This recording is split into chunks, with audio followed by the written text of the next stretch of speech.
شاید کہ آپ کے دل میں کوئی آرزو پیدا ہو جائے، امنگ پیدا ہو جائے۔ حضور نے جہاں یہ خبر دی ہے، ساتھ ہی یہ بھی خبر دی ہے، وَلَا تَزَالُ طَائِفَةٌ مِّنْ أُمَّتِي عَلَى الْحَقِّ ظَاهِرِينَ، لیکن میری امت میں ایک گروہ ہمیشہ حق پر غالب رہے گا، حق پر قائم رہے گا۔ لا يضرهم من خالفهم، انہیں کوئی نقصان نہیں پہنچا سکے گا جو شخص بھی چاہے ان کی مخالفت کرے، حتی یاتی امر اللہ، یہاں تک کہ اللہ کا امر، اللہ کا فیصلہ آ جائے۔ یہ بہت بڑی خوشخبری ہے۔ یہ امت کبھی بھی گمراہی پر جمع نہیں ہوگی، ایسا کبھی نہیں ہوگا جیسے کہ عیسائیت جو ہے تشویش پر جمع ہو گئی۔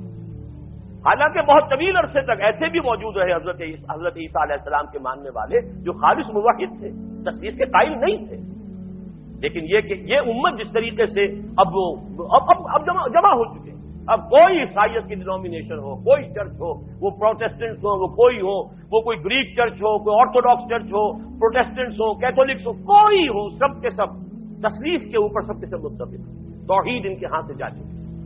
حضور نے جو خبر دی ہے خوشخبری، میری امت کا معاملہ یہ نہیں ہو سکتا۔ کیوں نہیں ہو سکتا؟ عقلاً آخری امت ہے، ظاہر بات ہے کہ حضرت مسیح کی امت بگڑ گئی تو حق کو بیان کرنے کے لیے محمد رسول اللہ آ گئے صلی اللہ علیہ وسلم۔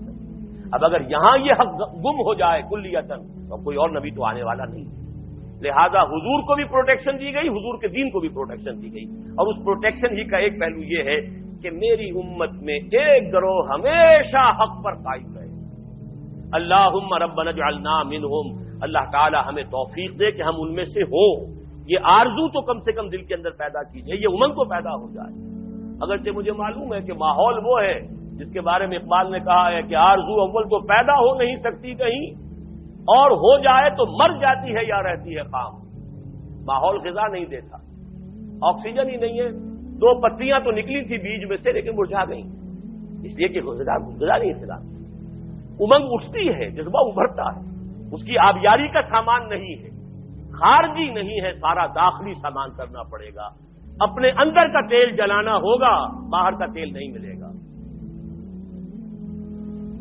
اقبال نے یہی بات کہی ایک شعر کے اندر، کر اپنی رات کو داغے جگر سے نورانی، کر اپنی رات کو داغے جگر سے نورانی، اپنے اندر تیل جلاؤ، اپنے جگر کا تیل جلاؤ، اس سے روشنی حاصل کرو گے، ماحول سے تمہیں روشنی نہیں ملے گی۔ اپنی اس آرزو کو پروان چڑھاؤ، لیکن اپنے اندرونی جذبے کے ساتھ استقامت کرو۔